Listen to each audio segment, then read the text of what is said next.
என் மக்களுக்கு வர வழி இல்லை. கேட்டா எதையுமே செய்யறதில்ல. இதையா செஞ்சுட்டு போறான், விடுப்பா, யாரு காசுப்பா, நம்ம காசு தானப்பாங்கிறாங்க.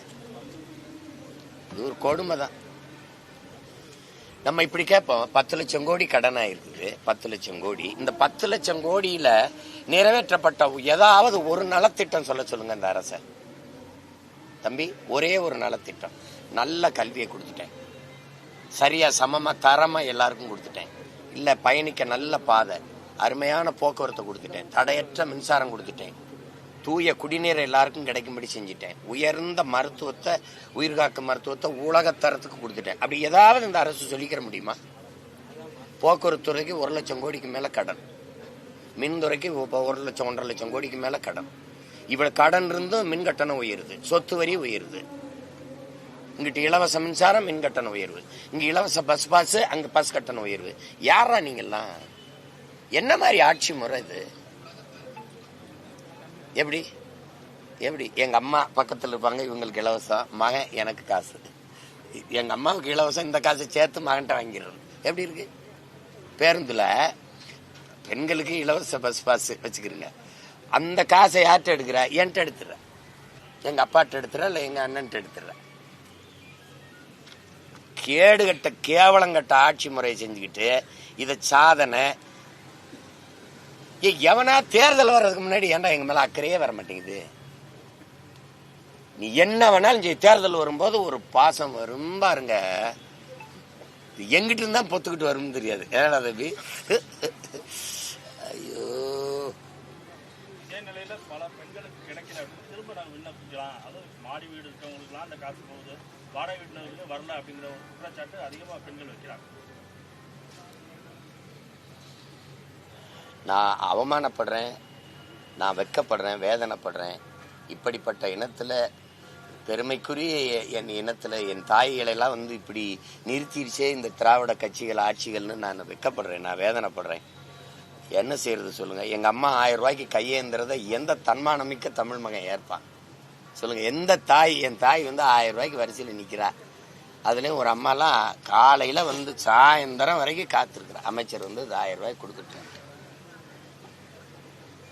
ஒரு கொடுமையான இது. இந்த நிலையை மாத்துறதுதான் மான தமிழ் பிள்ளைகளினுடைய முதன்மையான கடமையா இருக்கணும். அது ரொம்ப ரொம்ப கொடுமையானதுதான் இது. என்ன செய்யறது சொல்லுங்க? அதுக்காக நான் வருந்துறேன், அவ்வளவுதான் செய்ய முடியும். வேற ஏதாவது கேள்வி இருக்கா? உங்களுக்கு அதிமுக தரப்புல அவங்க சொல்றாங்க 5000 ரூபாய் தமிழக கொடுக்கணும் அப்படின்னு டிபிஎஸ் பேசுறாரு.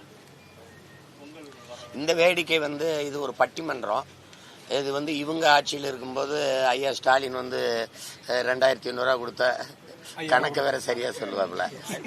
என்னடா 5000 கொடுங்கன்னு அவர் சொல்றதும், இவங்க ஆட்சிக்கு வரும்போது 5000 கொடுங்கன்னு இவங்க சொல்றதும், எங்க இருந்து உங்க பரம்பரை சொத்தை தெரியுல தம்பி? ஏன்னா நீங்க சேர சோழ பாண்டிய பரம்பரை, நீங்க உங்க சொத்தை வித்துட்டு வர போறீங்க. அது இந்த கடனை வாங்கி கொண்டாந்து கொடுப்பேன், அதுல எங்களுக்கு 5000 கொடுன்னு 5000 கொடுத்து இப்படி பார்ப்போம். நான் ஒரு இனம் சார்ந்த மகன், எனக்கு ஒரு தேசிய பண்டிகை வருது, ஒரே ஒரு பண்டிகை தான் பொங்கல், தமிழனுக்கு ஒரு பண்டிகை. இந்த பொங்கல் பண்டிகை கூட 1/2 கிலோ அரிசி, சக்கரை, கரும்பு இது கூட வாங்கிக்க முடியல. வேலைக்கு போறேன், நான் கையேந்தி நிக்கிறேன், ஒரு வேலையும் செய்யாத நீ எனக்கு காசு கொடுக்குற. எங்க இருந்து வருது உனக்கு காசு? கொடுமை இதெல்லாம். நாங்க விளைய வைக்கிற நெல்லை வீதியில போட்டு முளைக்க விட்டுறது, அரிசி ஆந்திரால இருந்து வாங்கிட்டு எனக்கு தர்றது. ஏன் நெல்லை அவிச்சு அரிசியாக்குனா வராத?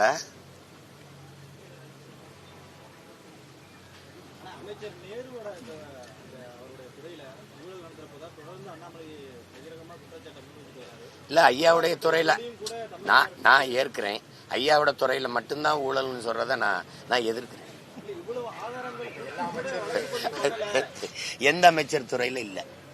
சரி, ஈடி வரட்டும், ரைடு வரட்டும், எது வரட்டும். ரைடு வர்றது தெரியுது இல்ல, சோதனைக்கு வர்றது தெரியுது, நடவடிக்கை ஏதாவது தெரியுதா தம்பி? சொல்லு. நடவடிக்கை ஐயா பொன்முடி வீட்டுல, ஐயா துரைமுருகன் வீட்டுல, எல்லார் வீட்லயும் நடந்ததுல ஈடி. அப்புறம் எங்க வரா ஓடி?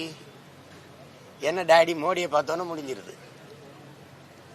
ஒரு தடவை ஈடி வரும்போது 3 தடவை நிதி ஆயோக் கூட்டத்துக்கு போக மாட்டேன்னு நெஞ்ச நிமித்தி நின்ன ஐயா ஸ்டாலின் ஒரு தடவை இடி ரைடு வந்தவொடனே நேரா ஓடி போய் பார்த்தாரு. எப்படி